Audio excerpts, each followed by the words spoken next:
Violação ao princípio da impessoalidade por autopromoção como corolário para a perda do mandato por improbidade administrativa. De volta ao começo. Pessoal, boa tarde para todos. Meu nome é Simone Alvarez. Minha mãe toda hora me catucando. Simone, você tem que falar que é doutora. Pessoal, sabe por que minha mãe mandou? Doutora em Direito, mas na minha humildade prefiro me apresentar como uma empresária na área da educação. Então, hoje eu vou falar sobre a administração pública e esse artigo científico que eu escolhi fazer aborda justamente algo que a gente nunca para pensar. A gente, quando pensa nos princípios da administração pública, o que a gente pensa? No limpe e olhe lá.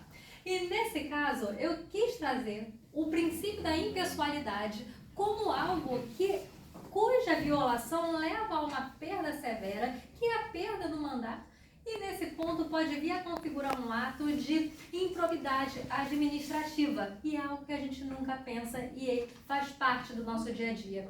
Trouxe como, dentro do meu artigo, 2 casos, uma absolvição e uma condenação por improbidade, justamente por violação ao princípio da impessoalidade. Que quando a gente pensa nesse princípio, a gente pensa na primeira faceta. Qual é essa primeira faceta? Que é a administração pública não é destinada para atender a fins privados, mas sim a finalidade pública. Mas ela tem uma outra faceta, que além de atender ao interesse público, é que o administrador não use a máquina pública para a sua autopromoção.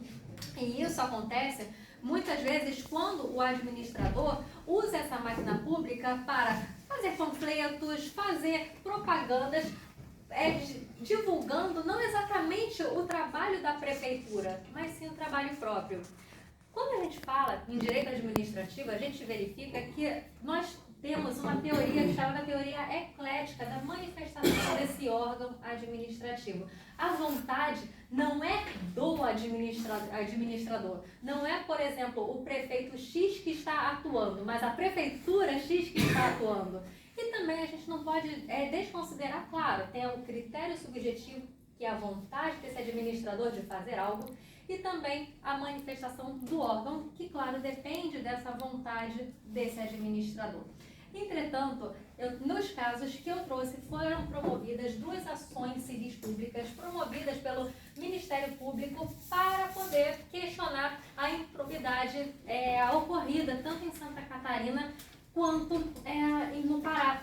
Em Santa Catarina, o prefeito conseguiu a absolvição justamente por causa desse requisito do dolo, que tanto foi falado aqui. E o que aconteceu? Nesse caso de Santa Catarina, o prefeito, que não perdeu o mandato, ele já havia sido denunciado em queixa-crime e também chegou a responder na ação civil pública. Só que o que aconteceu?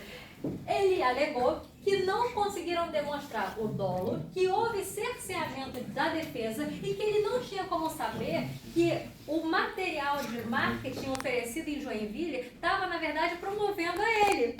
E aí, o que o juiz entendeu? Peraí, tudo bem, eu vou aceitar. Praticamente aí o juiz condenou, mas isso foi revertido em sede de apelação.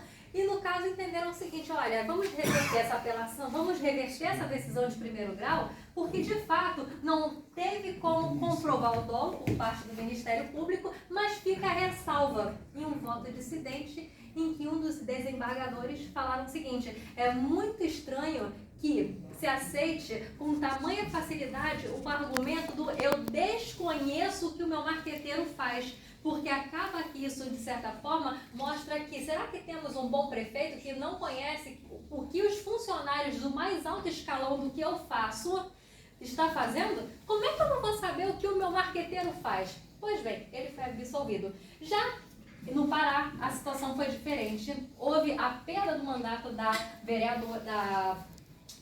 vereadora em questão, e ela tinha feito a sua divulgação, promoveu, lançou 300 exemplares de revista falando sobre os trabalhos da prefeitura daquela localidade. Só que trazendo bastante ênfase a ela, a prefeita Rosalba, a primeira mulher da prefeitura, e ainda por cima falando que, trazendo bastante brasão, ou seja, contrariando o que o artigo 37, parágrafo 1º da Constituição Federal condena. E ela falou o seguinte, olha, eu quero alegar o seguinte, eu não estou cometendo improbidade administrativa, porque eu custeei os meus exemplares. Eu que mandei pagar essas 300 revistas me autopromovendo, diga-se de passagem. Ela não falou isso, né, gente? Pelo amor de Deus. Mas ela que falou o seguinte, olha, eu quero dizer que, na realidade, essas revistas fui eu que paguei, então eu não devo ser condenada. Mas aí veio a sentença falando o seguinte, olha só, a improbidade administrativa, no tocante ao dano ao erário, o dano ao erário é apenas uma possibilidade, mas não obrigatoriamente a improbidade vai causar dano ao erário. Então, sim, você vai ser condenada, perdeu o mandato eletivo, a prefeita Rosalba. Aí olha fazendo propaganda da prefeita, eu violando o princípio da impessoalidade. Pessoal, muito obrigada pela atenção.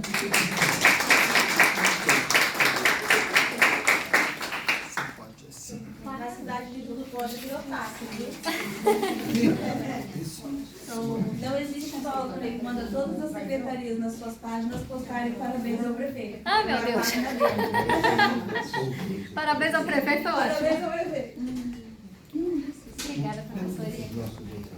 Isso aqui ficou para trás, voltou para cá.